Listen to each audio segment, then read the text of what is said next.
안녕하십니까. 한 달에 한 번 국가보훈부의 주요 소식을 전해드리는 월간 국가보훈부입니다. 놓쳐서는 안 될 다양한 정책과 소식들 지금부터 알아보겠습니다.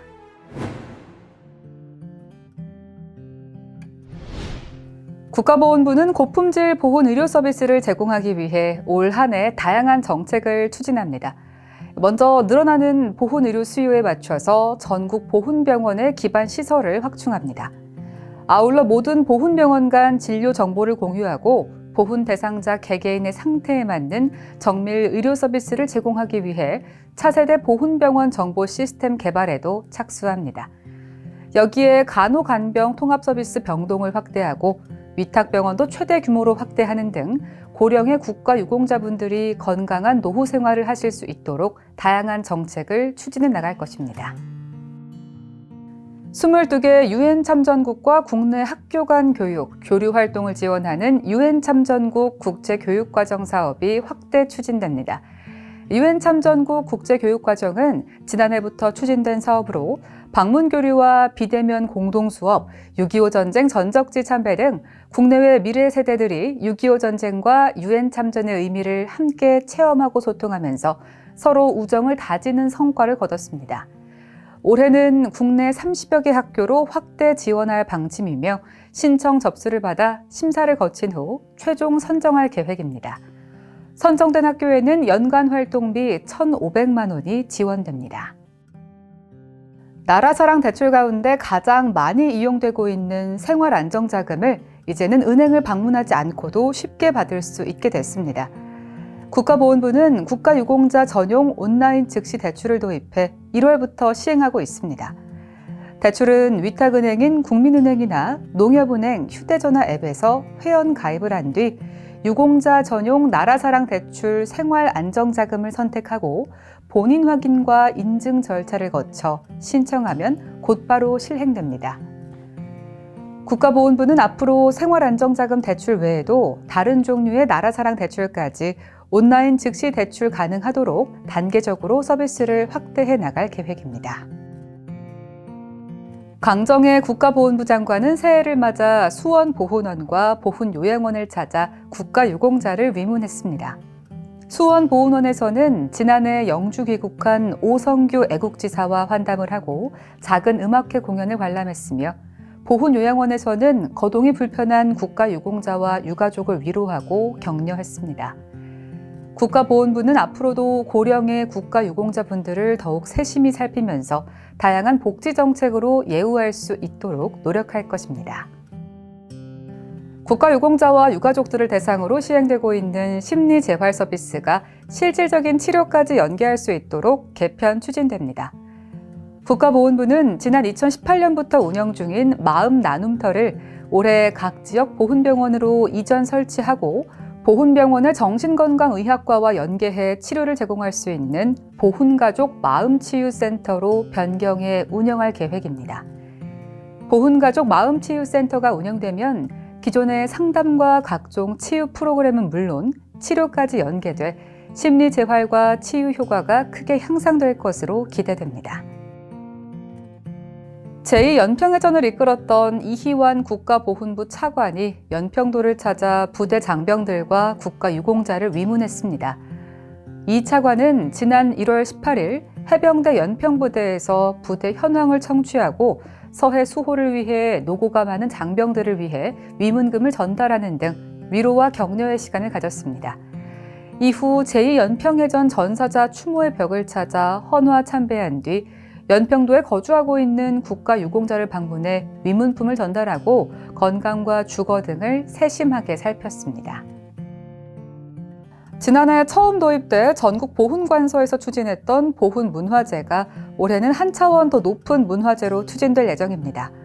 보훈문화제는 공연과 예술 등과 접목된 문화행사를 직접 즐기고 보훈의 가치를 체험할 수 있도록 전국에서 90여 개의 사업을 추진해 50여만 명의 국민이 참여하는 성과를 거두었습니다. 보훈부는 이러한 성과를 바탕으로 올해는 중앙보훈문화제를 비롯해 음식문화, 미술 해설 등 새로운 방식의 이색문화제와 지역의 보훈 자원을 활용한 보훈문화제를 강화해 추진할 계획입니다. 생전의 국립묘지 안장 여부를 확인할 수 있는 기준이 기존 75세 이상에서 나이에 상관없이 여생이 얼마 남지 않은 경우로까지 확대됩니다. 국립묘지 생전 안장 심의 제도는 생전의 국립묘지 안장 대상 여부를 미리 확인함으로써 갑작스러운 상황에 대비할 수 있도록 하기 위한 제도로 그간 75세 이상 대상자만 이용할 수 있었습니다. 하지만 이번 관련 법률 개정에 따라 앞으로는 나이에 상관없이 질병으로까지 확대되면서 더 많은 국가유공자들이 생전의 국립묘지 안장 여부를 확인할 수 있게 됐습니다. 생전 안장 심의 신청은 안장 대상자 본인이 국립묘지 안장 신청 시스템 누리집에 접속한 뒤 안장을 희망하는 묘지를 선택해 온라인으로 신청할 수 있으며 지방보훈관서나 국립묘지의 방문 또는 우편을 통해서도 신청할 수 있습니다. 중앙보훈병원 치과병원이 3년간의 공사를 마치고 본격적인 진료 서비스를 시작했습니다. 총 사업비 472억 원이 투입된 중앙보훈병원 치과병원은 기존 65개의 진료용 의자를 110개로 확대함으로써 증가하는 치과 수요에 대응할 수 있게 됐으며 최신 장비와 의료진을 확충해 의료 품질과 편의성도 높였습니다. 여기에 임플란트 센터와 스케일링 센터 등 전문 진료 센터를 새롭게 운영해 보훈 가족들에게 체계적이고 전문적인 치과 진료 서비스를 제공하게 됩니다. 또한 치과 병원과 지하철 9호선을 연결하는 통로를 설치함으로써 병원 접근성도 크게 개선될 것으로 기대됩니다.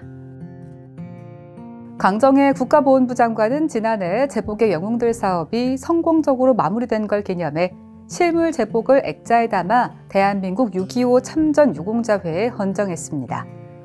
제복의 영웅들 사업은 6.25 참전 유공자에게 새로운 제복을 제작 보급해 국민적인 존경과 감사를 표하기 위해 추진된 것으로 지난 한 해 동안 총 3만 6천여 명의 참전 유공자들에게 지급됐습니다. 국가보훈부는 특히 월남전 참전 60년을 맞는 올해에는 생존 월남전 참전 유공자 17만 5천여 명 전원에게 제복을 지급하는 사업을 추진할 계획입니다. 2024년 1월 독립운동가인 이승만 초대 대통령 유족에게 이달의 독립운동가 선정패가 수여됐습니다. 강정혜 국가보훈부 장관은 지난 1월 26일 이화장을 방문해 이 대통령의 유족에게 선정패를 전달했습니다. 이달의 독립운동가는 지난 1992년부터 국가보훈부와 광복회, 독립기념관이 공동으로 선정을 시작했으며 올해까지 총 501명이 선정됐습니다. 2024년 대학 입학시험에 합격한 전몰 순직 군경의 자녀들이 국립대전현충원을 찾았습니다. 지난 1월 29일 강정혜 국가보훈부 장관과 함께 대전현충원을 찾은 히어로즈 패밀리는 현충탑 참배에 이어 부모님의 묘역에 대학 합격 통지서를 헌정하고 헌화 참배하는 뜻깊은 시간을 가졌습니다.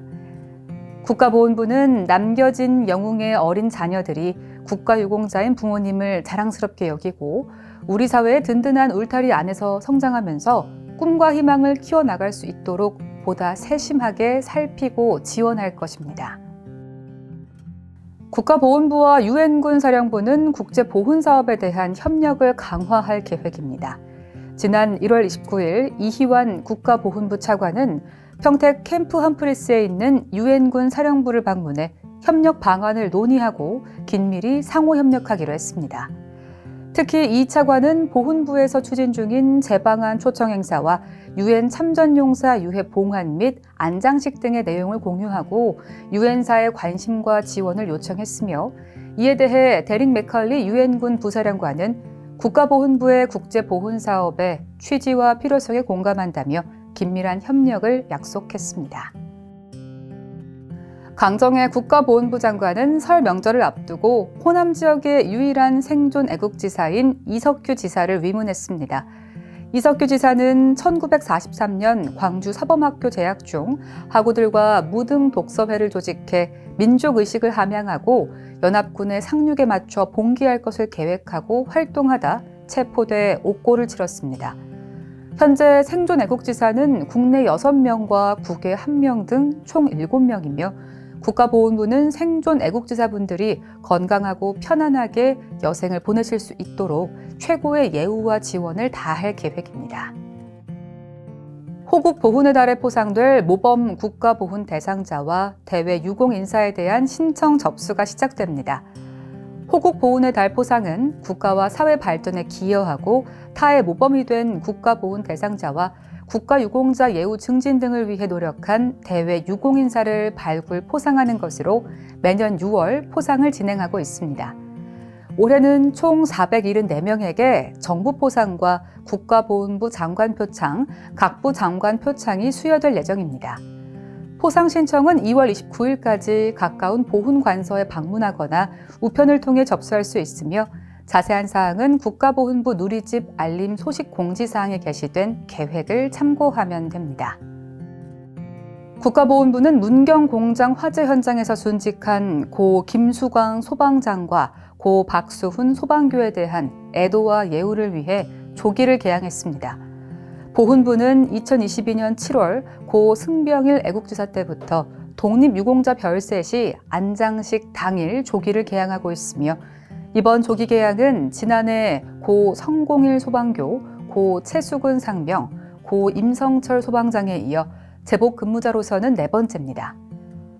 특히 이번부터는 세종 국가보훈부 본부를 포함한 전국 지방 보훈관서와 국립묘지, 소속 공공기관뿐 아니라 전국의 보훈단체도 함께 조기를 개항함으로써 국가와 국민을 위해 희생하고 헌신한 순직 영웅들을 애도하기로 했습니다.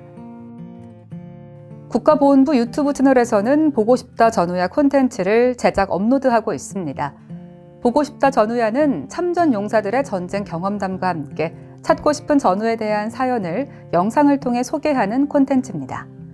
영상 제작에 참여를 원하거나 사연에 소개된 전우에 대해 알고 계신 경우에는 국가보훈부 대변인실 044-202-5092로 전화 주시거나 자막에 안내되는 이메일로 연락 주시기 바랍니다.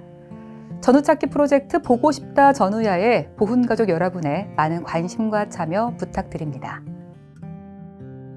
국가보훈부의 다양한 소식을 한데 모아 전해드리는 월간 국가보훈부, 지금까지 2024년 2월호 함께 하셨는데요. 구독과 좋아요, 알림 설정도 부탁드립니다. 시청해주신 여러분 고맙습니다.